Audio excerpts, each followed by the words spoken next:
Արմավիրի մարզին Ալբանդյան գյուղի այս տունը բոլորը մատով են ցույց տալիս Համայակ Ալոյանի տան ճակատին կարելի է տեսնել Հայաստանի գրեթե բոլոր քարատեսակներն իրենց բնորոշ երանգներով։ Տանտիրոջից մոտ 12 տարի է պահանջվել այս արդյունքին հասնելու համար։ Նկարազարդումը կրկնօրինակել է մորից ժառանգած գորգի զարդանախշերից։ Համայակին որդին է օգնել Ռաֆիկ Ալոյանը, հիշում է, թե ինչպես էին տարիներ շարունակ քարեր հավաքում Հայաստանի բոլոր մարզերից։ Կանանչը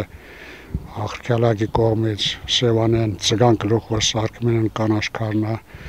Իջևանից տեղին քարներ, տեղի կարմիր տուֆներ, սպիտակ մարմար, կարմիր մարմարը։ Տան նախշազարդումը սկսել են 1969 թվականից, Ալոյանն ասում է, մեծ համբերություն պահանջող գործ էր։ 69 թվականից սկսել ենք դրա վրա աշխատել մինչև 71 թվականին։ Երկու քարը մեծ սուտքում անջախ հավաքը մանում ենք։ Ըստ Ռաֆիկի ամենադժվարը պտտվող քարը պատրաստելն էր։ Այս սալիկի մի երեսին հեղինակը հավաքել է շախմատի դաշտի, մյուս կողմում Անդրանիկի մանրապատկերը։ Ժամանակը էլ սովետը ցույց չէր տալու այդքան բան չէ, բայց մենք դրինք նկարեցինք անին, դրեցինք այդտեղ ոչ մի խոսակցություն չեղավ, ցերել չանին, այդտեղ գնաց։